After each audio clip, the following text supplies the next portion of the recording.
Edition on WVXU. I'm Lucy May. It's our 2025 election edition.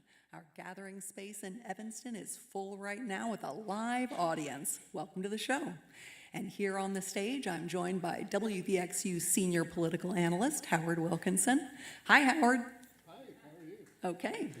Cincinnati Business Courier staff reporter and columnist, Chris Wetterich. Thanks for being here, Chris. Always great to be here. Thanks. WVXU local government reporter, Becca Costello. Hi, Becca. Hello, Lucy. And Xavier University professor, Mack Mariani. Thanks for joining us, Mack. Thanks for having me. We are here to discuss the mayoral and council races, and we're also going to ask how development is factoring into this election. And we want to hear from our studio audience. Where are your questions, and give them to us? What are your questions and thoughts about what's on the ballot? Races, and we're also going to ask how development is factoring into this. Chris, tell us briefly about each of the candidates for mayor, their background, and their record. Yeah, Mayor Aftab Pureval is seeking a second term. His profession is a lawyer. He's a lawyer. This is his first term as mayor. Before that, he was clerk of courts for Hamilton County. He ran an unsuccessful race for Congress in 2018, and he lives in Clifton, I believe. The Republican challenger is Corey Bowman. He is a pastor, co-pastor at the River Church in the West End. He also owns a coffee shop called King Arms Coffee, and he has never held elected office. And he is, of course, I think, as we all know, the brother of Vice President J.D. Vance. Okay. Vice President J.D. Vance. Crime and public safety have been such lightning rod issues in this election. But let's not forget that in the springtime, when there was articles from the media and from those in City Hall saying that crime was down and that they had a handle on it, everybody that lived downtown, had businesses downtown, all knew the same thing, that nothing could be farther from the truth and that this was going to escalate as it was getting warmer. And so what you're seeing right now isn't just out of the blue, something that's catching anybody downtown by surprise. They knew about this. They've actually voiced their concerns to the City Hall and the police department, and nothing was taken into account for it. That was Republican Corey Bowman speaking on July 1st on WLW. Becca, briefly walk us through what the crime data is saying now. Yeah, well, as he mentioned, in the spring, crime was down. There is always a bit of an uptick in crime during the warm months in the summer. And during the press conference kind of leading into the summer months, we did look at that data, and crime was down across the city. There was that expected bump in the summer. It was a little higher than it usually is over the summer. And of course, it varies a lot depending on the neighborhood or the police district. Looking at the most recent data, this is through September 20th. Year-to-date, violent crime across the whole city is down 1.9%. That's compared to last year. Compared to the 3-year average year-to-date, violent crime is down about 6%. Numbers are different when you look at the central business section, for example. Violent crime is up both compared to last year and the 3-year average. The main point is crime data is very complicated. It is very common to hear conflicting numbers, even from day to day, let alone from week to week. Different media reports might focus on different parts of the crime data, and that's why things might seem contradictory. But it is true that crime was down earlier this year. It is true that there was a bit of an increase over the summer, especially in some violent crime, especially downtown and at the banks and in parts of over the Rhine. Things have kind of stabilized a little bit, but it varies a lot depending on where in the city we're talking about. Matt, what do you think about how City Hall and the Cincinnati Police Department have responded to concerns from residents and business owners about crime and public safety? Well, I think one of the things you see is that certainly after the fight and the assault, whatever you want to define it, it got a lot of people's attention, and including members of city council, including the mayor. And so, one of the things you saw is that, they were sort of slow off the gate, I think, when it came to city council and the mayor to have sort of a consistent message. It took them a little bit, but then you saw that September 10th, they passed anti-crime, an additional $5.4 million for, by a vote of 6-3. In city council, they passed a curfew back August 6th. the state-city partnership with the governor coming to town and have a joint press conference with the mayor. So there's certainly an effort to, like, listen, we want to be visible and demonstrate that we are taking action. I mean, having an election in November certainly helps focus the mind. But there's, I think the early response was sort of a bit convoluted, and I think there was, some hope, and I can understand this in many ways, that they didn't want this to, listen, if we feed this beast, right, we go do press conferences, we go talk about, what happened on, what people saw on social media, that takes a one-day story and turns into a 3-day story, or, excuse me, a 5-day story. So there's a reluctance to do that, and one of the results is that I think people sort of took that as a sign of indifference and a sign of, oh, you don't really have a clear plan for how to address things like this. I also think there's probably a disconnect between numbers, right? A 6% drop. People don't feel a 6% drop. What they feel is the level of crime year to year. The absolute numbers are things that we pay more attention to.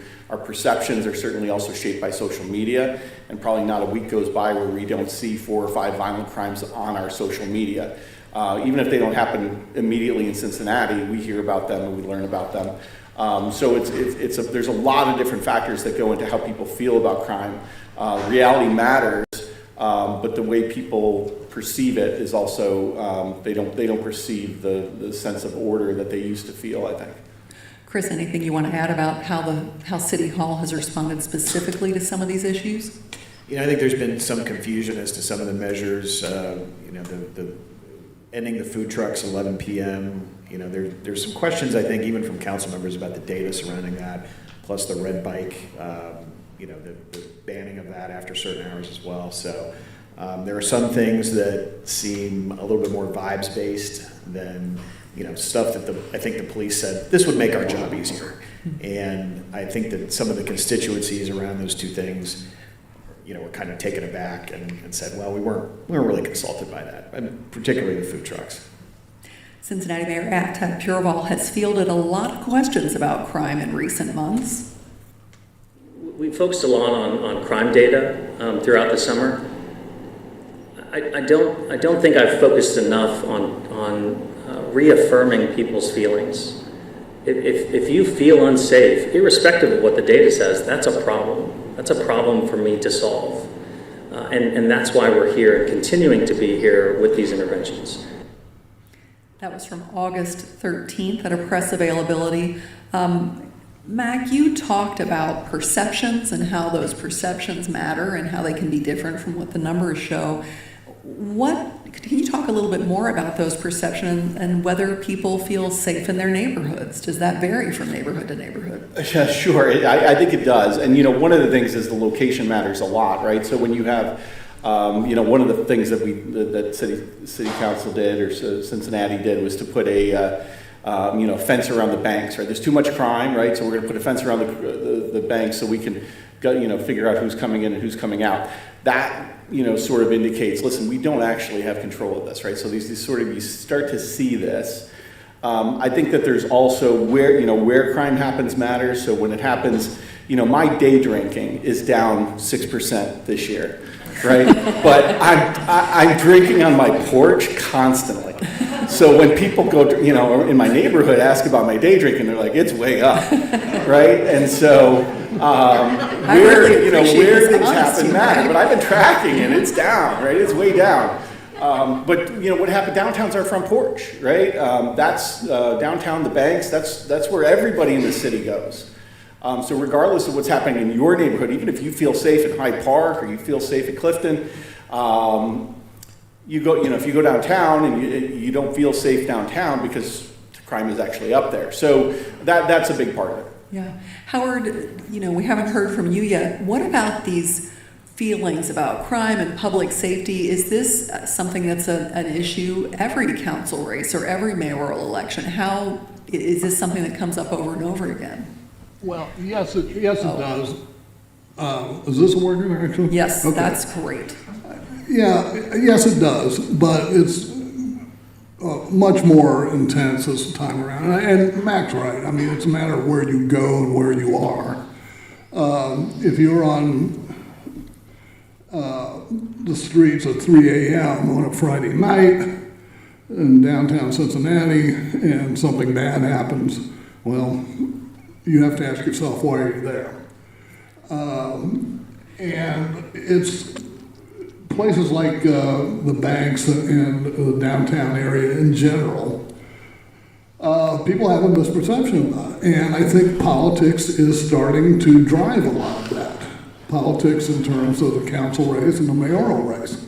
You know, the mayoral candidate, Bowman, who has made the most out of this, had a town hall type meeting on this subject a while back, and he held it in Norwood.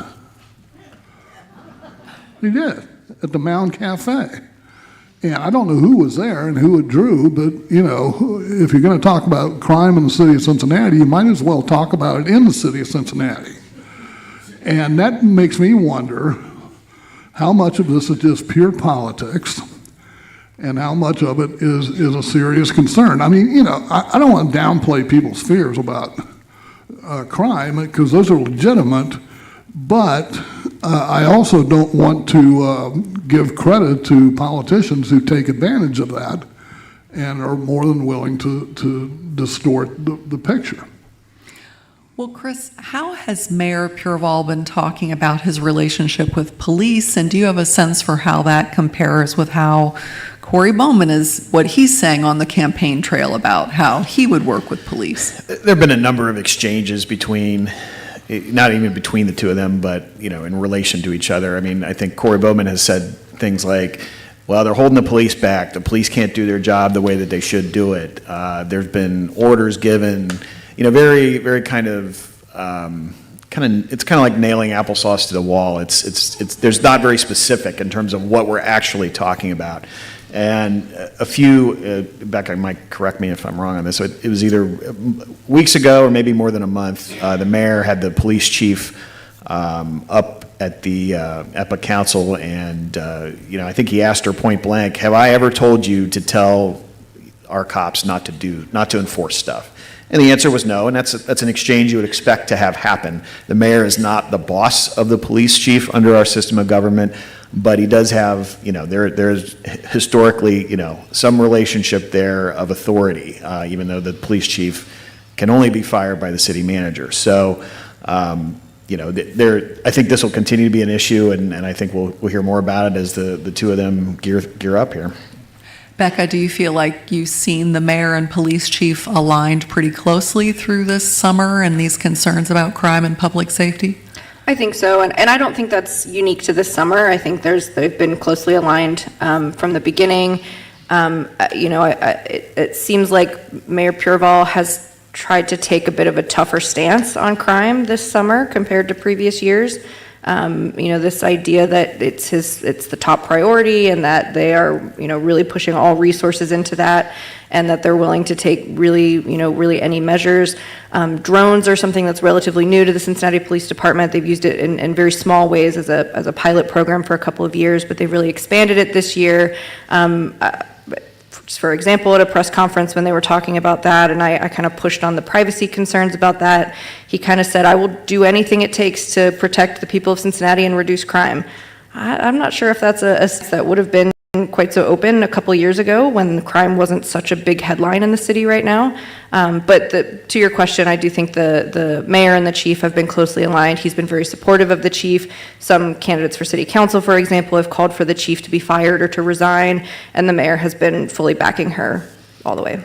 Well, I want to remind our audience, we're happy to get your questions too. If you've got questions, just raise your hand and flag down either Harper or Jen.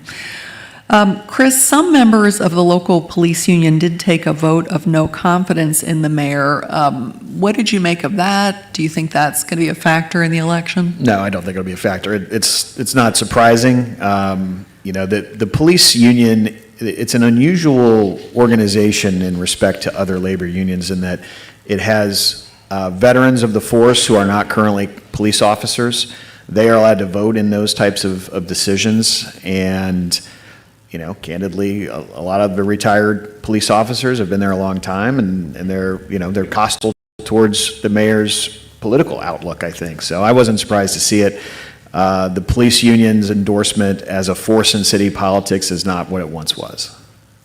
Did you want to add to that, Howard? I see you holding the microphone. No, I agree with Chris entirely. I mean, it was not even representative of the Queen City Lodge of the FOP. I mean, it was basically, as I understand it, mostly retirees.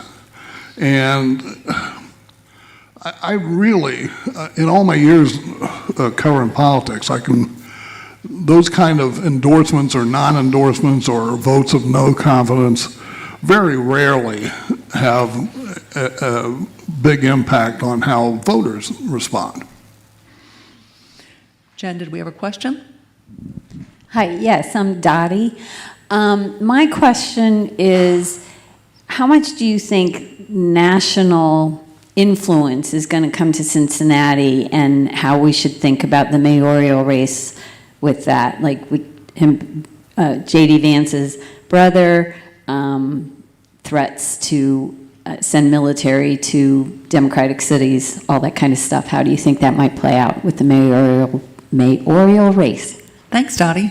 Who wants to take that one? You want to go for it, Mack? Sure. I think obviously Bowman being the half-brother of the vice president makes this a race of somewhat national interest. And certainly, he's the first Republican. If you look back, I don't think it's been since 2007 when we've had an actual Republican candidate in the general election for mayor. Back then, that was Brad Wenstrup, and when it was Wenstrup actually won 46% of the vote. But this is 18 years ago or whatever it was. It's hard to believe that a Republican would get 46% of the vote in this environment, right? Partly it's in the environment, and partly the city's changed. It's much more democratic. If you look back to 2004, the previous presidential election from the Wenstrup race, I think the Democrats won handily 69% of the vote. But now you look at Harris's percent was 77%, right? 69% is a ridiculously high percentage of the vote, and they've increased that by 8%, in the last 20 years, and probably if you look back at the Obama years, even more. So it's just a much more democratic city. So regardless of the national attention, regardless of the money, there's just not enough Republicans for this race to be even close. Now, the key question is, I think that we probably have to ask ourselves is, what do both of these candidates do next, right? How does this race will Bowman run for something else? Wenstrup overperformed in that race; he lost, but obviously went on to have a career as a member of Congress, right? And so, is that a potential for Bowman down the line? Is there something after this for him? For the mayor, there's fewer opportunities statewide, certainly because it's a more Republican state. But there's in a really good Democratic year, there's obviously hope for a Democrat. So the one question I'd have is, does he underperform in this race, and how does that affect his his potential as either a statewide candidate or congressional candidate down the line? Probably a congressional candidate, he'd be fine depending on what the district looked like. Howard, I know you're itching to jump in here, but before you do, Corey Bowman has some thoughts on this. He talks about this. It's important to consider the working relationship between the mayor and council. Here's what Corey Bowman says about that relationship, and he kind of touches on some of the points Dottie brings up. This is a cabal of 9 council members and a mayor that have been endorsed by the Democratic Party, where there are more qualified people that are actually running, even as Democrats in this race, that didn't even get looked at because they want the things to remain the way they are. And so this has to be a collaborative effort of people that might disagree on national issues, but we got to come together and say this is a city election. This is not a national election. This is not even a state election. This is an election that is going to impact the crime, the infrastructure, and the budget of our city. And we have to come together and be on board with that. So that, again, is from that July 1st interview on WLW. Howard, you want to weigh in? Sure. I wrote very early on in this thing a column at WVXU.org about Bowman and Bowman getting into this race, and I have not believed for a minute that his candidacy was ultimately about the mayorship of Cincinnati. I think there's another act to be played here. And, you know, if you go back to 2007 and Brad Wenstrup taking on Mark Mallory, who had some problems, but was still, you know, a Mallory, and that was, you know, a great political name in Cincinnati. And the Republican Party had no one else who wanted to mess with Mark Mallory, and Brad Wenstrup stepped in and did. And he ran a credible campaign. He got something like, well, it was 46% of the vote. And the party rewarded him for his loyalty, and he ended up in Congress for a very long time. This has not been lost on Greg Landsman. You know, he's been watching this out of the corner of his eye for quite some time. And if you look at the people who've supported Bowman's campaign, many of them match up pretty well with the kind of MAGA right money types. You know, he went down to Florida and held some fundraisers and that sort of thing. So yeah, it's not about this mayor's race necessarily. If he wins, he wins. Well, up next, 26 candidates and 26 plus a write-in, so 27 candidates and 9 seats on Cincinnati City Council. Who's running? What are their position? That's next.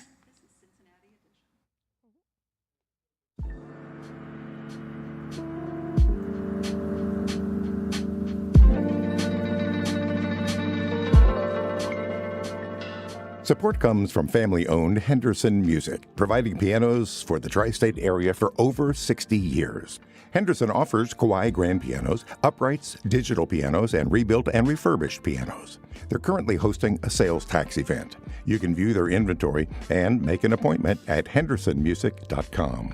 Support comes from listeners like you and from Cincinnati Playhouse in the Park's production of Mythic, a new pop-rock musical comedy with Broadway ambitions. Directed by 3-time Tony Award winner Kathleen Marshall. September 20th to October 19th. Season presented by Schuler Group. Tickets at cincyplay.com.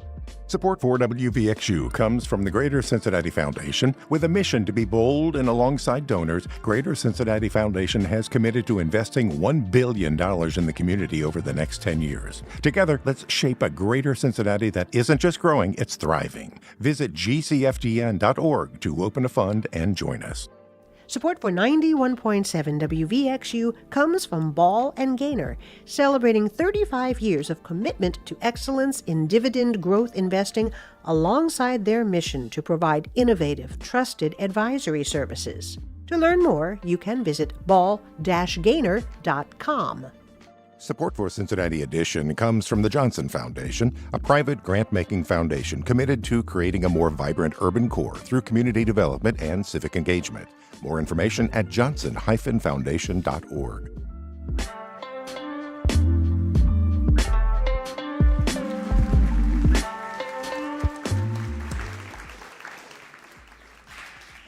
This is Cincinnati Edition on WVXU. I'm Lucy May. We're live for our 2025 Politics Edition with a studio audience in our headquarters in Evanston. We turn now to the race for Cincinnati City Council with WVXU's Howard Wilkinson and Becca Costello, Xavier University professor Mack Mariani, and the Cincinnati Business Courier's Chris Wetterich. Thanks for sticking with us, panelists. Becca, we have 26 candidates on the ballot for council in November, plus a write-in. Name them all. Just kidding. We can't talk about each of them individually tonight. You've sent questions, though, to all the candidates. What themes are you seeing emerge so far from the responses you've gotten back? I really see a lot of similarities to the 2021 council race, which was the last time we had this many candidates on the ballot. Actually, we had 10 more candidates than we do this year in 2021. The big issue that year was corruption. It was so soon after the arrests of 3 city council members. That was such a huge a trust issue. This time around, I think it is again a trust issue, but not about corruption. It's really about the decisions that this current city council and mayor have made. It's a lot about community engagement. It's a lot about development. There were two major things. We've already talked about them tonight. The connected community zoning reform that was somewhat unpopular among certain residents of Cincinnati. The Hyde Park Square development, which was very unpopular and really kind of galvanized a grassroots movement to put it on the ballot. Of course, it will not be on the ballot anymore. Those are some of the issues where I think we see a theme of candidates who decided to run because they say they feel like the current council is not listening to residents, and they are promising to be the candidate that will listen to residents. I will say I think there's not a lot of substance necessarily so far. That's not uncommon, but I think it's kind of unclear until you're actually in the office what that actually looks like, what it means to do community engagement, what good community engagement looks like. We've had different candidates have pitched different ideas, but I think that the main theme here is that a lot of candidates have decided to run because they feel the current council has lost trust in the public. Now, we'll see with the results if that's the case. As our digital editor often says, Twitter is not real life. I guess X now. It's not even Twitter anymore. So we'll see how much of if this is a vocal minority or if it really is representative across the electorate in Cincinnati. Chris, how are these new candidates, these people who aren't incumbents, are they giving a clear message of how they would want to change course at City Hall? Some of them are. I mean, I feel like the charter committee's message, Becca kind of alluded to this, is we will listen to you. The question is, which people, which community council, what does that really mean? And, I think you kind of can categorize these folks into, the people most likely to get on there. And I think there's, two or three very, pretty strong charter candidates, Lakita Cole, Steve Gooden, and Don Driehaus. And then you have kind of the two heavyweight challengers who are not in council now, but have been previously, Liz Keating and Christopher Smitherman. And one thing that I've heard as I've interviewed 10 of this group. I think 4 or 5 charterites / Keating, and then some of the incumbents as well. And the unifying thing that it's interesting about the Hyde Park Square development is everybody who wasn't there says we would have not let it come to this. We would not have let it come to a vote and got this rancorous. And so I think that's kind of an interesting statement, an interesting way of looking at that. So. Well, speaking of engagement, we want to hear from our audience. So what are your questions for this race about City Council? If you've got some, raise your hand. I see a hand there in the back, and one of our colleagues will come meet with you. Chris, you just mentioned some well-known names, people who are running as Republicans, charterites, Christopher Smitherman's running as an independent. Do you see this as a political wake-up call for council? Yeah, I mean, I think I wrote a column basically saying that, both the development issue generally, not just Hyde Park Square, and then also crime and quality of life issues. A number of the candidates have, as I've talked to them, have brought up the snow from this past winter. And Liz Keating, for example, said, look, it took them 4 days, 5 days, to get this cleared out. And, we had the kids home from school for 4 days. We couldn't we couldn't easily get to work for several days. And so snow has been a big problem in other cities when it's not cleared. I don't know what our expectations are in Cincinnati. I've never viewed it as a particularly competent snow clearing city, but but we haven't had a lot of big snows, and so people have expectations about city services, and so I'm hearing that as well, that basic city services need to be better, and that's a thing that I have heard in the 12 years that I've been back here. People are never really satisfied with the way that stuff goes because they look to their suburban neighbors and they see cleared streets of snow. They don't see as much crime, and we can go on, but they feel that the quality of life issues are kind of, peaking in a way that we don't like. Jen? Hi, my name is actually Nicholas. What do you think the city council can do to encourage youth to not rob use guns or anything like that, because I know that this city has a huge youth violence, yeah, youth crime. yeah, and it's been an issue for a while, and I know that it's been that it's been on the news quite a bit. Yeah. Well, thank you, Nicholas. Sure. Mack, I'm going to do you have thoughts on that? You work at a college. You see some unruly youths, I bet. I don't see too many. Yeah. I think the parties have very different views on this, right? And the Charterites are going to be a bit mixed because they're sort of coming from all different directions there.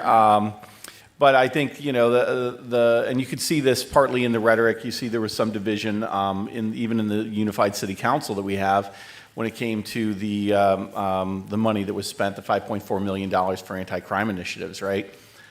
With the idea that, listen, we need, from some Democrats would say, we need to be doing more to give youth, young people things to do and job training and opportunities outside of, outside of, the streets where they're going to get into trouble. Sort of the root causes argument. The root causes argument, right? And, and I think that when you look at the Republican rhetoric, right, it'd be like, well, you commit a crime with a gun, you go to jail.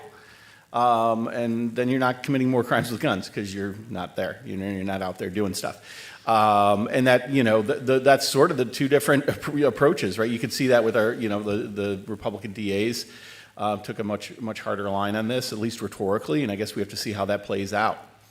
It looks like we have another question from our audience.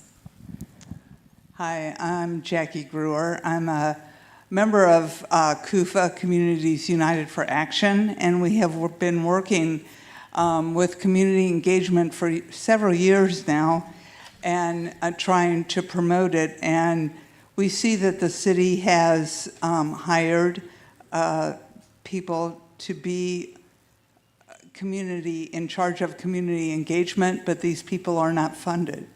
They don't have any funds to work with. And there are people out there that have studied community engagement. There are ways to enact it. And the people who have been hired have not accessed any funds to access to that. Connected communities is a wonderful thing. I thought it was great. I went to three community engagement sessions. They were poorly attended. People didn't know about them. And so it's really hard to see how the effort is going into community engagement. And I guess that's my question. Yeah. Becca or Chris, do either of you have thoughts on that? I don't know if either of you have looked into funding for community engagement or that department. It's a little bit of a can of worms. I don't think we have time to go into too much of the detail there. I also attended several of the Connected Communities engagement sessions, including one in my own neighborhood in Price Hill. I think right now, community engagement is housed within the Department of Planning. It is called the Department of Planning and Engagement.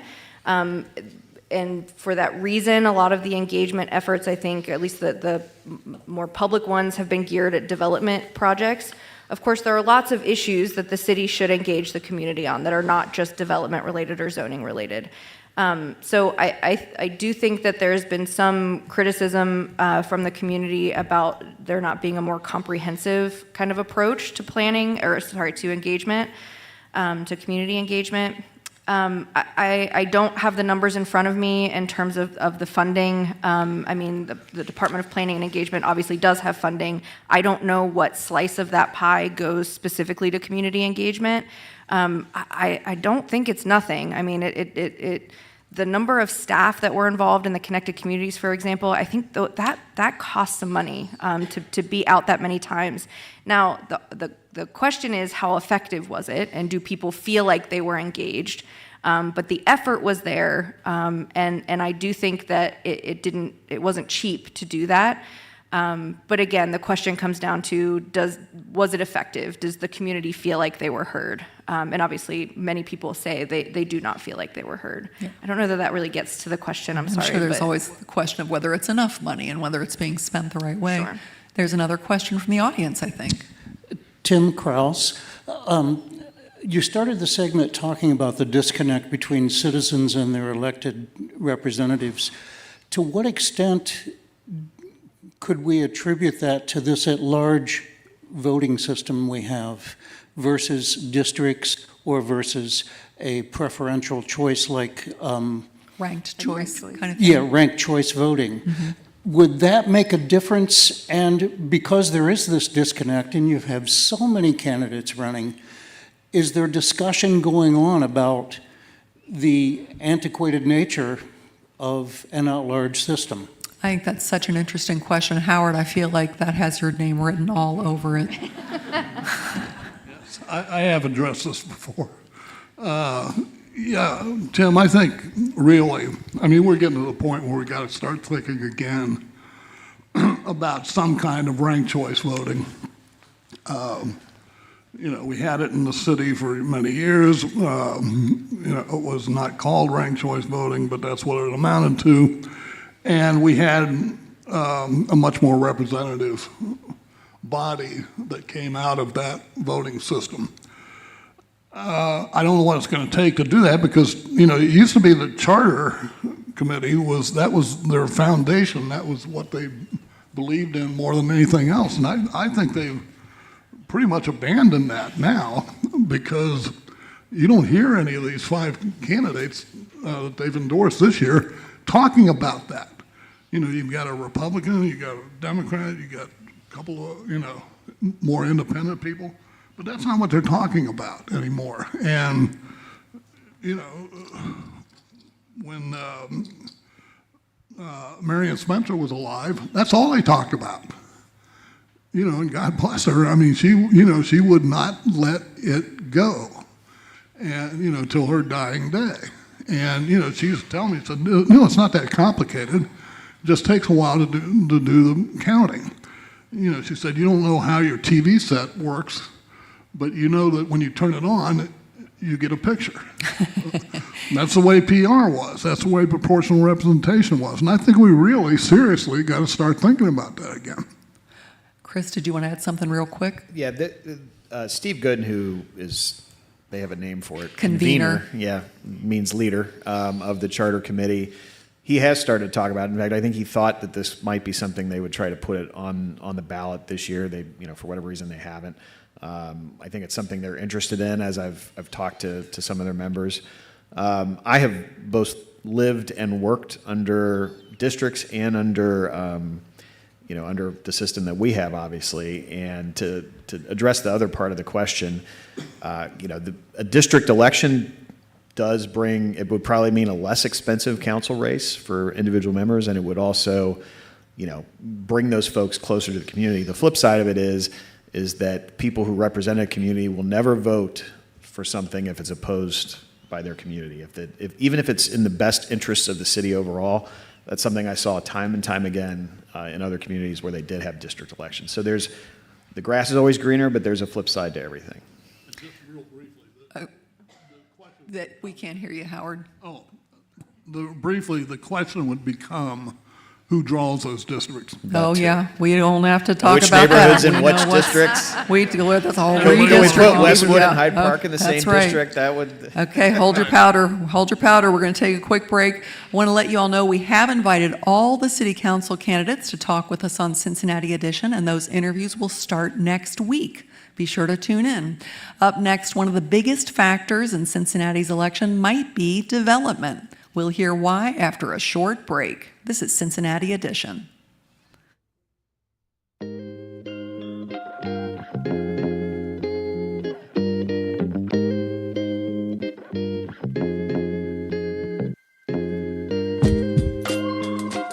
Support comes from the YMCA, where passion meets purpose. The Y is now recruiting volunteers to coach youth sports, assist in swim lessons, connect seniors, and support young people in a variety of programs. Volunteer opportunities are available for teens, adults, and local companies. To learn more, visit myy.org and search volunteer opportunities.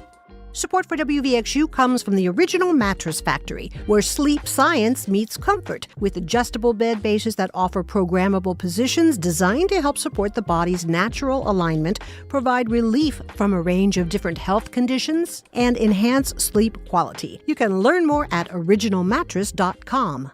Listener Kevin Courier says, and this is a quote, "Every morning I start my day with a cup of coffee and Morning Edition.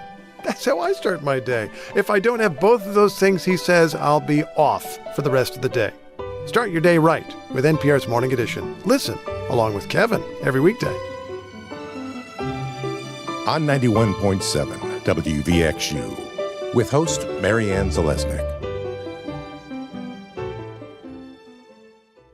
Hi, I'm Suzanne Bona, and I'm already looking forward to a tour of Mexico City this January with you. We'll be staying at the Hotel Genève, savoring the cuisine and spirits of Mexico, and enjoying a private tour of the Anthropology Museum with a local expert. Do you want to join me? The full itinerary and information about discounts are at wguc.org. Support comes from Dogtown, a local doggy daycare and boarding business with multiple locations. There for you 24/7, 365 days, where dogs can sleep and cuddle with the person and other friendly dogs at night. With live webcams, you can check in on your beloved pets from anywhere in the world. Information at dogtowncincinnati.com.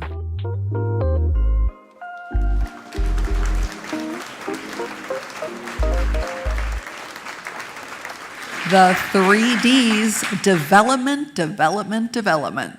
Is it a factor in how you'll vote in Cincinnati's election? I'm Lucy May, back with Cincinnati Edition Live, the Politics Edition. Our studio audience is here, and we're joined by WVXU's Becca Costello and Howard Wilkinson, Xavier University professor Mack Mariani, and the Cincinnati Business Courier's Chris Wetterich. The debate and fallout over a proposed development in Hyde Park Square could be a big factor in how Cincinnati neighbors will choose City Hall's next leaders. Of course, we want to continue to hear from our audience. Looks like we already have a question. Okay. So hi, everyone. My name is Kira. I'm actually one of Dr. Mariani's students, so hi. Hi, Kira. Yeah, Extra so my credit, right? Yeah, so my question pertains to, with the amount of hot button issues that we're seeing on the ballot this election cycle, how do you think that's going to affect voter turnout, especially among people my generation, and how that is going to impact the city council race? That's very interesting. I'm going to let you take that one, Mac. It seems like a plant. Yeah, sure, it might be. I'm sadly unprepared for it. On the one hand, I think that we've seen sort of an uptick of interest, right? Certainly, people are talking about this stuff, and as you can see, City Council and the mayor are trying to be responsive, right? We know people care about these issues, whether it's Hyde Park, whether it's crime, and we're going to try to take action. We're going to try to look like we want to change perceptions. And certainly, you also see on the other side the Republicans in the Charter Committee trying to take advantage of that. So there has been a lot, but if you look at the primary, right? The primary kind of predated a lot of this stuff, right? Our turnout in the primary was 22,000 votes, which is about a third down from what it was previously. 22,000 votes. Yeah. So it's 10%, only 10% turnout in the primary. Now, that I think could be one factor in that is that you had a Republican versus a Democrat. It was seen as sort of a Republican versus a Democrat, and I think when there's more than one sort of credible Democrat, there's actually more turnout, right? Because there's more Democrats here, right? So that might be a factor. So it will be interesting to see if people show up. We were talking about civic engagement the other day, right? Well, now we've certainly got some issues that people ought to care about. They certainly are informed about them. I think almost everybody has an opinion on these things. They've heard about them, which is good, and that's in part due to the work that journalists are doing, right? But now you have to actually show up. So, one of those hot button issues is the Hyde Park Square development. Chris, what's the latest on that project and where it stands? Becca referenced earlier it was maybe going to be on the ballot. It's not going to be on the ballot, but tell us the latest. So at the 11th hour, and I was on vacation in Florida, so I didn't see this firsthand, but at the 11th hour, the developer came in and asked the city to repeal the ordinance, which would allow them to have built, it was a $150 million project, more than 100 apartments, hotel, retail, et cetera. And so that, by repealing that ordinance, the council took it off the ballot, basically, or took it out of play for the ballot. So it is... it is pending. We don't know. The developer has the next move, I guess you would say. They could resubmit a different plan. They could resubmit a tweak plan. They could do any number of things. And so we're waiting to see what happens. Well, we've talked a bit about how all the council members are Democrats, the mayor's a Democrat, but council was divided on this issue. Becca, can you talk just briefly about how incumbent council members voted on this project, how they explained their votes? There was a bit of a rift. Yeah, so the vote was 7-2. There were only 2 council members who opposed it, and those were Jan Michelle Lemon-Kearney and Scotty Johnson. Their reasoning was pretty straightforward. They said, we heard loud and clear from the community they don't want it, and that was all they based their vote on. And that was a significant enough for them to vote against it. The others, criticized the community engagement process, but said ultimately the city needs housing, and it really kind of came down to that for those council members. There's a bit of a range there of some who said, well, I wish the project was different, but I'm going to support it. Some said, I think this is a great project. So a bit of a range there, but and then of course all council members voted in favor of the repeal because it was requested by the developer. Here's what Mayor Pureval has said about where this whole project ended up. No housing development is going to be perfect and appease every resident, but what happens in one neighborhood does have an impact citywide. And what concerns me is the chilling effect on the overall city for development. It's already very difficult to build housing, period. How do we work together to make it easier to build the housing that is critical for not future residents, but for residents right now in Cincinnati who can't afford to pay their rent or their property taxes? That was the mayor on September 4th. Jen, I think we have another question from the audience. I have a question that goes back to the issue of rank order voting. I understand at the state level there is a strong emphasis to basically outlaw any effort at the city or county level to move in the direction of rank order voting. Can you verify that, and can you say what are the possibilities that will come about? I'm going to ask our panel real quickly if anybody knows a lot about that. Okay, could you answer as briefly as possible? I know it's very complicated, but we're running out of time. Here's the deal. The Republicans in the state legislature want to outlaw that.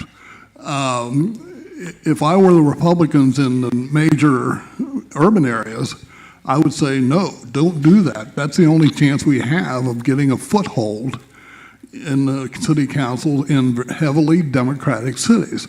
But if the Republicans in the legislature want to do that, they'll do it because they have the votes. Well, there you go. Jen, you have another question.